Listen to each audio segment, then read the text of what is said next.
మా ఉద్దేశము దేవుడు మాపై పెట్టిన భారము మాకు తెలుసు. ఎవరెన్ని మాటలు అంటున్నా, ఎన్ని సూటిపోటి మాటలు, బూతు మాటలు, కుటుంబాన్ని కలిపి తిడుతూ ఉన్నా ప్రభుకే వాటిని అప్పగిస్తూ ఉన్నాం. ఫీల్ అయ్యేది ఉంటే ఎప్పుడు మేము పరిచర్య క్లోజ్ చేసుకొని వెళ్ళిపోయేవారమేమో, మా ఉద్యోగాలు మాకు, మా కుటుంబం మట్టుకే మేము బ్రతికేవారమేమో. కానీ ఈ రోజున ఈ యొక్క శోధనలు సహించిన వాడు మరి గొప్ప ఫలితాన్ని పొందుతాడన్నట్లుగా ఈ రోజున ప్రతి ప్రతికూల పరిస్థితి నుండి దేవుడు గొప్ప ఆశీర్వాదాన్ని మనకి ఇస్తూ ఉన్నాడు. హల్లెలూయా. మరి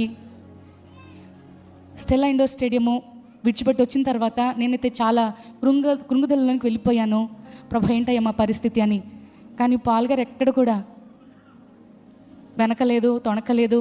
ప్రార్థన చేస్తూ మనం ఇంకొక బ్రాంచ్ స్టార్ట్ చేద్దామని అనౌన్స్ చేసేస్తారు. ఇదెక్కడ గొడవ, అసలు ఎంత ధైర్యము.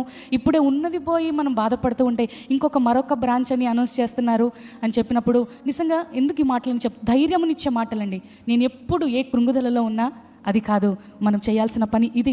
కడ ఊపిరి వరకు నేను ఎక్కడన్నా టైం వేస్ట్ చేస్తున్నానంటే ఖచ్చితంగా నన్ను తిడతారు. ఎందుకు ఆ విషయంలోనే తిడతారు నన్ను, ఇంకే విషయంలో తిట్టరు. నువ్వు సమయాన్ని వృధా చేస్తా, ఆ సమయాన్ని దేవుని పరిచర్యలో వాడు. మరి చక్కని పాటల పరిచర్య కావచ్చు, వాక్య పరిచర్యలు నువ్వు వాడు అని చెప్పి నన్ను ప్రోత్సహిస్తూ, బిడ్డలను ప్రోత్సహిస్తూ ఈరోజున నేను ఈ రీతిగా మరి సభల్లో కావచ్చు, ఇటువంటి స్టేజెస్ మీద నిలబడి మాట్లాడుతున్నానంటే ఆ ఘనత నా యేసయ్యకి మొదటగా, తర్వాత నా భర్త అయిన పాల్ గారిదే. హల్లెలూయా. ఎందుకంటే నాకు చాలా భయస్తురాల్ని. మైక్ పట్టుకుంటే చేతులు వణికిపోయేవి. పాటలు పాడే తలంతు ప్రభు ఇచ్చారు, కానీ స్టేజ్ ఎక్కితే చాలా భయపడేదాన్ని నేను. కానీ ఈ రోజున వేల మందిలో మరి నిలబడి దేవుని మాటలు చెప్పడానికి దేవుడు అనర్ఘలమైన కృపనిస్తూ ఉన్నారు.